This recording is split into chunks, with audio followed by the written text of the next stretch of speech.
Right, what's up guys? Today you join me from the driver's seat of a Mark 4 Golf Gti. This is my buddy Calvin's, and straight away I am actually impressed with how this car is. So jumping straight in the car, it's a nice place to be. I do like Mark 4 Golfs, you know, they feel nice to drive.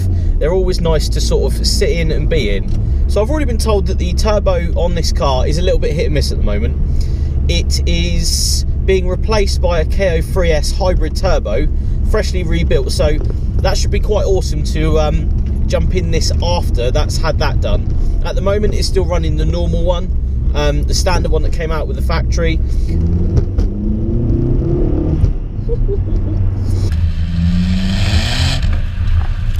Quite a nice little bit of build of boost that. You are sort of waiting for the boost, but I definitely think once you know it's coming, it's really enjoyable. You're able to sort of put your foot down, watch the revs come up, and then the boost come up at the same time, which is quite a nice experience actually. It sounds laggy, but it's not lag, it's sort of building boost.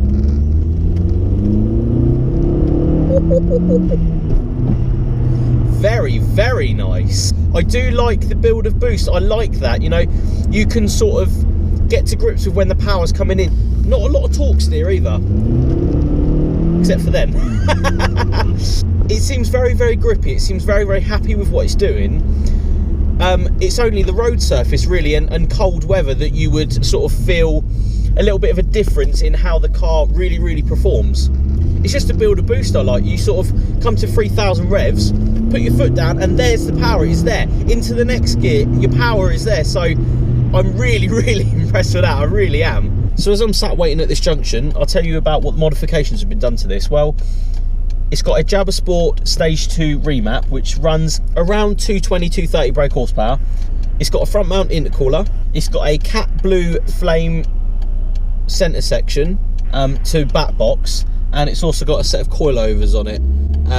I think they're called Unituning or something like that, but they're basically the ones off eBay.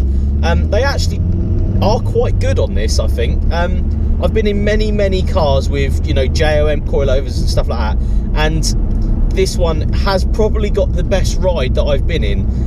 It just doesn't seem as bad as you think it's going to be, which is fantastic, because you usually think, oh, cheap coilovers are going to be horrible, but this is actually quite nice, and I could pretty much use this daily with how comfortable it is. It still feels comfortable, all right, it still feels, you know, quite solid, but I definitely think it's an improvement rather than just going low for a cheap bit of money. Do you know what I mean? Do you know, I've never owned a Mark 4 Golf. I've owned a Mark 5 and I've owned other VWs, but never a Mark 4 Golf.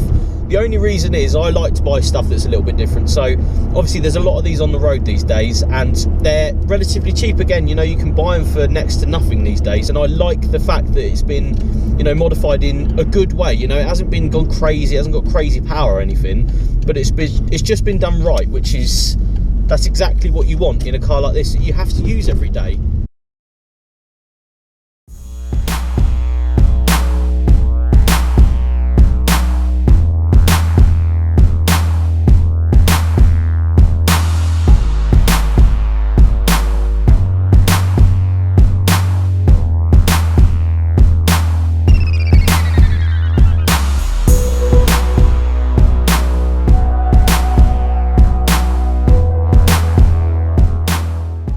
Get out of this bloody wind. I've put the light on for the last couple of bits because it's getting a little bit dark now. It's only, what, 4:20 and it's getting bloody dark already. It does my head in. Now, I've driven my fair share of Mark 4 Golfs, and I think this one, compared to the others, really stacks up well. I'm very impressed with how it's been modified because it hasn't been ruined. That's the main thing. It has not been ruined. It's been improved, which is the best way. You'd never want to jump into a car knowing and feeling like you've tried to go too low and it's not quite right, and you know, it's just nicely done, and that's what I really appreciate in a modified car. It really is. I definitely think I know why these took off, because they can do everything. They're easy to modify, they're cheap to modify, you've got all the space in the back, you know, you've got your big boot and stuff like that, And you know, when you want to tweak it up a notch, they go really, really well, regardless of what power it's running and, you know, how low it is. It's still usable and it's still powerful enough to put a smile on your face when you put your foot down. The boost comes in, you know, it's such a cool experience. Obviously, being front wheel drive, you know, you're going to get some slip, especially in crappy weather like I've got today. It's dry, but it's wet, if that makes sense. So, you know, you're going to go in first gear, wheel spin, boost comes in, wheel spin. So, you know, it's not ideal, I think the word is, but you're not going to get that from a front wheel drive car. I don't think you're going to get that sort of feeling unless you've got big sticky rubber on the front. You know, you're going to get that. So, but that's in any car. I think I jump in most front wheel drive cars, and where I don't drive front wheel drive cars a lot and I don't really own a powerful front wheel drive car, I always notice the fact that you get so much slip. If you're not able to put the power down, then you're sort of just sat there spinning your tyres up, really, aren't you?